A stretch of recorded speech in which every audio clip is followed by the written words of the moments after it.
ის მშენებლობა არ უნდა იყოს და არა ის რომ მიშა მოვიდეს, ვაჟა წავიდეს,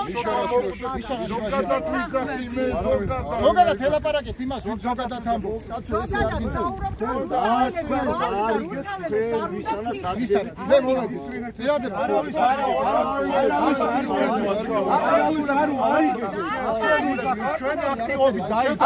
ჩვენი აქტივობი დაიწყო ეს. აი კვალიფიკაციის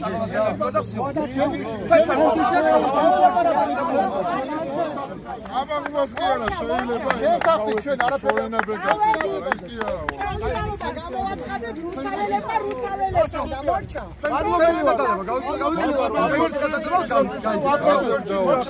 არაფერი ადამიანები არა, გვერდში თქო გასაგებია პოლიტიკის გარეშე გააცხადება პოზიციას არ ვიჭერ შენსას.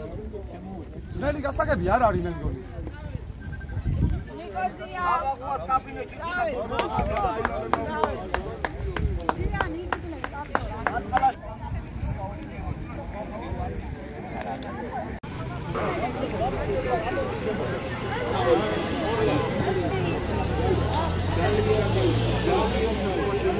მოქალაქეებით განა ქუჩაში დღეს ჩამოვედი პირველად როგორც რიგითი მოქალაქე, არც როგორც ერთიანი ნაციონალური მოძრაობის თავმჯდომარე, არც როგორც გაერთიანებული ოპოზიციის ერთ-ერთი წევრი. არ ჩამოსულა, ჩამოვედი როგორც მოქალაქე. მოვიდა დრო რომ ეგრეთ წოდებულმა ხელისუფლებამ მოქალაქეებს დაუგდოს ყური. ეხლა აი შეხედეთ რა ამ დასახლებას, ამას აქ ციხე ჭირდება?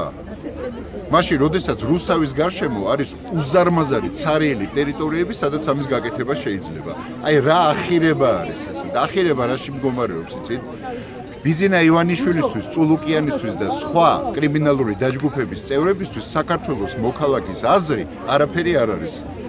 აბსოლუტურად მაგათვის არის მთავარი, რაც შეიძლება მეტი ფული მოიპარონ სახელმწიფოს ბიუჯეტიდან და ტენდერებიდან და არჩევნებს რო წააგებენ შემდეგ საპარლამენტო არჩევნებზე ამ ქვეყნიდან თბილისურად გეტყვით მოიხიონ რაც შეიძლება სწრაფად.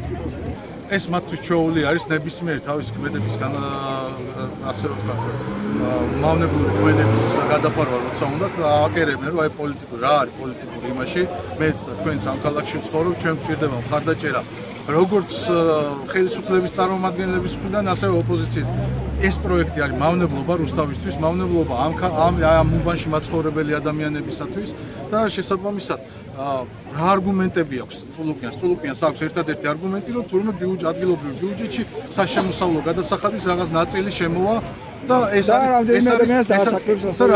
რამდენიმე ადამიანი აქ რო იყოს აქედან 10 კილომეტრის დაშორებით ისედაც დასაქმდებოდა ამ პროექტზე ახლა ჩვენ ვიღებთ რას ამ ღობის მიღმა 100 მეტრის რადიუსით საქართველოში მოქმედ კანონმდებლობაში მიხედვით ყველანაირი მშენებლობა უნდა დამატებით ბარიერებს უკნით მოსახლეობას აქ რომ მაღაზიის გახსნა უნდა აქ რომ ვიღაცას ფანჯრის შეცვლა უნდა ან რაღაცის გარემონტება უნდა დამატებით ბარიერებს და ნებართვა თურმე პენტენციური სამსახურიდან დავიღოთ იუსტიციის სამინისტროდან იმიტომ რომ ციხე ეს არის მოქმედი კანონმდებლობა